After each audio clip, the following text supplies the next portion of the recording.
मध्य प्रदेश विधानसभा में पूरी तरह से चुनावी मंच सज चुका है और सभी पार्टियों के नेता अपने उम्मीदवारों के लिए प्रचार में जुटे हैं। कांग्रेस के लिए नई नई परेशानियां दस्तक दे रही हैं। वहीं दूसरी तरफ ऐसी खबरें सामने आ रही हैं जिसे सुनकर आम आदमी पार्टी के होश उड़ रहे हैं। मध्य प्रदेश में लगातार बदलते सियासी समीकरणों से जुड़ी तमाम बड़ी खबरों के साथ मैं प्रिया बिष्ट एक बार फिर से स्वागत करती हूं हमारे खास प्रोग्राम एमपी का रण में। खबरों को विस्तार से जानने से पहले एक नजर इस वक्त की हेडलाइंस पर। सीएम शिवराज के एक दांव से फेल हुई कांग्रेस, बीजेपी के लिए योजना बनी ब्रह्मास्त्र। राहुल गांधी ने चला सियासी दांव, सत्ता में आने पर कांग्रेस करेगी जातिगत जनगणना। उमा भारती के फैसले ने बीजेपी की बढ़ाई मुश्किलें, कहा मध्य प्रदेश में नहीं होगी कोई सभा। कांग्रेस उम्मीदवार की खुली धमकी, आंख उठाकर देखा तो याद रखना मामा का बुलडोजर तैयार है। पत्रकार के सवाल पर भड़के अखिलेश यादव, कहा तुम मुसलमान हो, क्या ऐसी भाषा बोलते हैं। पहली खबर में बात करेंगे सीएम शिवराज के उस दांव की जिससे कांग्रेस चारों खाने चित हो गई है। दरअसल एमपी में चुनाव प्रचार अब अंतिम दौर में है। चुनाव के फाइनल स्टेज में बीजेपी की रणनीति में बदलाव दिख रहा है। चुनाव की शुरुआत में प्रधानमंत्री नरेंद्र मोदी शिवराज सिंह चौहान की फ्लैगशिप योजना का नाम लेने से बचते रहे हैं, लेकिन चुनाव प्रचार के लास्ट स्टेज में शिवराज सिंह चौहान वही योजना बीजेपी नेताओं के लिए सबसे बड़ा अस्त्र बन गया है।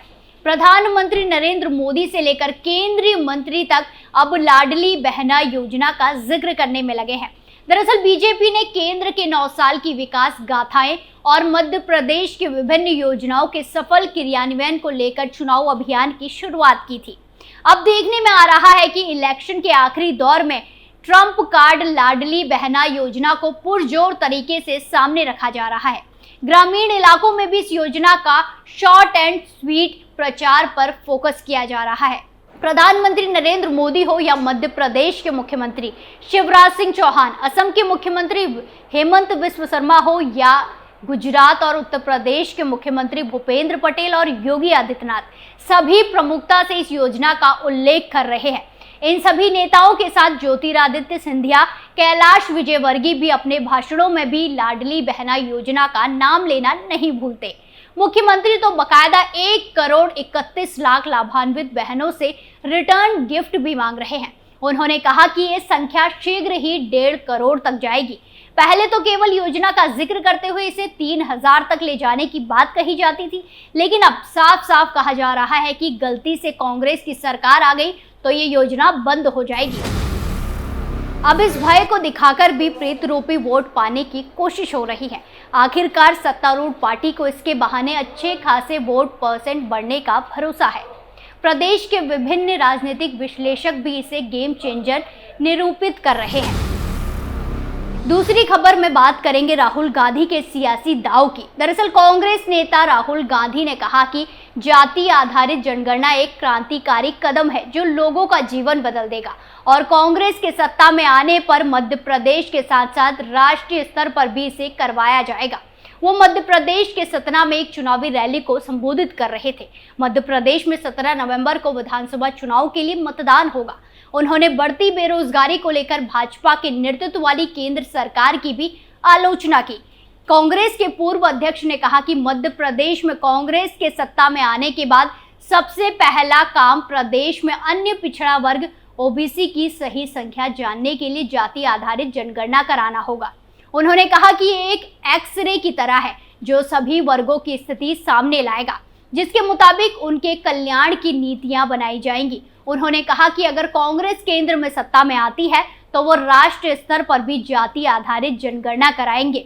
उन्होंने इस कवायद को लोगों के लिए एक क्रांतिकारी और जीवन बदलने वाला कदम बताया। राहुल गांधी ने आरोप लगाया कि प्रधानमंत्री नरेंद्र मोदी हमेशा कहते हैं कि वो ओबीसी हैं, लेकिन कांग्रेस की तरफ से देश में जातिगत जनगणना कराने का मुद्दा उठाने के तुरंत बाद उन्होंने इस बारे में बात करना ही बंद कर दिया। मध्य प्रदेश में राज्य को चलाने वाले 53 आईएएस अधिकारी में से केवल एक ओबीसी से है। इसका मतलब यह है कि यदि राज्य का कुल बजट 100 रुपए है तो ओबीसी अधिकारी का नियंत्रण केवल 33 पैसे या फिर 0.03% पर है। गांधी ने यह भी आरोप लगाया कि कर्ज संबंधित कठिनाइयों की वजह से पिछले 18 साल में मध्य प्रदेश में करीब 18,000 किसानों ने आत्महत्या की है। तीसरी खबर में बात करेंगे उमा भारती की, जिन्होंने अपने एक फैसले से बीजेपी की मुश्किलें बढ़ा दी हैं। दरअसल मध्य प्रदेश के विधानसभा चुनाव में भाजपा के लिए पूर्व मुख्यमंत्री और पार्टी की फायर ब्रांड नेता उमा भारती कहीं भी सभा नहीं करेगी। उमा भारती के इस फैसले से भाजपा को पिछड़ा वर्ग को लुभाने और लोधी मतदाताओं को अपने करीब खींचने में परेशानी हो सकती है। उमा भारती पिछड़ा वर्ग का बड़ा चेहरा है और बुंदेलखंड के साथ ही राज्य के कई हिस्सों में उनका प्रभाव रहता है। मगर उमा भारती ने अब भाजपा के लिए किसी भी तरह की रैली में हिस्सा न लेने का फैसला कर पार्टी की मुसीबत तो बढ़ा ही दी है। उमा भारती को प्रचार के लिए सागर जिले की सुर्खी विधानसभा क्षेत्र में बुलाया गया था, मगर वो तकनीकी कारणों से पहुंच नहीं पाई। उन्होंने एक्स पर लिखा कि मेरा तो झांसी में इलाज चल रहा था, मुझे तो यहाँ बुलाया गया और फिर मैं प्रचार में पहुंच भी नहीं सकी। मुझे बुलाने वाले उम्मीदवारों ने सर्वत्र मेरे आने की चर्चा भी कर दी। अब मैं उनके लिए चिंतित हूं कि सुर्खी जैसा सब जगह ना हो जाए। उमा भारती ने आगे कहा कि अब मुझे आगे किसी उम्मीदवार को संकट में नहीं डालना, इसीलिए अब मेरी कोई सभा नहीं होगी। सिर्फ भगवान से सबकी विजय के लिए प्रार्थना होगी। मैं स्वयं से वचनबद्ध हूं कि देश का, राज्य का और मोदी जी का कभी अहित नहीं करूंगी। 15 तारीख को दोपहर को टीकमगढ़ पहुंच जाऊंगी, क्योंकि 17 को सुबह अपने गांव में वोट डालना है। चौथी खबर में बात करेंगे कांग्रेस उम्मीदवार की खुली धमकी की।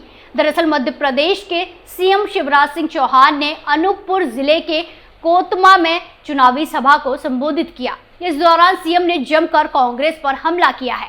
साथ ही कांग्रेस उम्मीदवार की धमकी वाले वीडियो पर उन्होंने चेतावनी दी है। सीएम ने 2 टूक शब्दों में कहा कि आंख उठाकर देखो तो याद रखना, मामा का बुलडोजर तैयार है। दरअसल चुनावी सभा को संबोधित करते हुए सीएम शिवराज सिंह चौहान ने पहले प्रदेश के लोगों को धनतेरस की बधाई दी है। उन्होंने लाडली बहनों से पूछा कि खाते में पैसे आ गए कि नहीं। वैसे मैं 10 तारीख को पैसे डालता था, लेकिन धनतेरस थी इसीलिए मैंने 7 तारीख को ही पैसे डाल दिए। जाओ बाजार में सामान खरीदो, धनतेरस मनाओ। शिवराज सिंह चौहान ने कहा कि मुझे पता चला है कि कांग्रेस के उम्मीदवार धमका रहे हैं कि अगर हमें वोट नहीं दिया तो देख लेना। सीएम ने कहा कि मैं आज साफ कह रहा हूं, अगर मेरी जनता की तरफ उंगली उठी और आंख उठाकर देखा तो याद रखना, मामा का बुलडोजर तैयार है।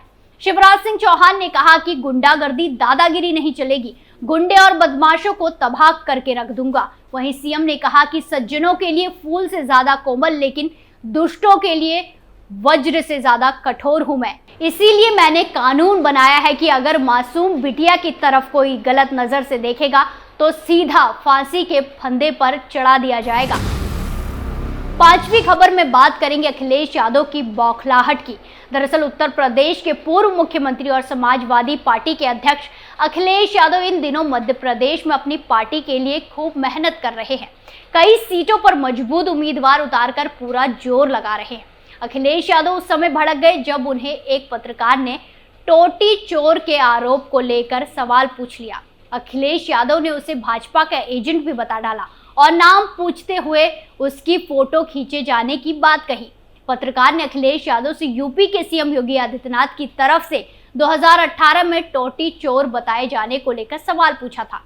सवाल सुनते ही अखिलेश यादव भड़क गए और उन्होंने कहा कि तुम पत्रकार नहीं हो, तुम भाजपा के एजेंट हो। नाम क्या है तुम्हारा? इस पत्रकार की फोटो खींच लो। पत्रकार ने पूर्व सीएम को अपना नाम नूर काजी बताया। इस पर अखिलेश यादव ने कहा, तुम मुस्लिम हो क्या? मुसलमानों की ऐसी भाषा होती है? ये गलत है। मैं नहीं जानता कि तुम पत्रकार हो या नहीं। जब मैंने मुख्यमंत्री आवास खाली किया था, भाजपा ने इसे गंगा जल से धोया था। हमारे खास प्रोग्राम एमपी का रण में आज के लिए इतना ही। फिर हाजिर होंगे नई चुनावी खबरों के साथ। तब तक के लिए देखते रहिए कैपिटल टीवी। नमस्कार।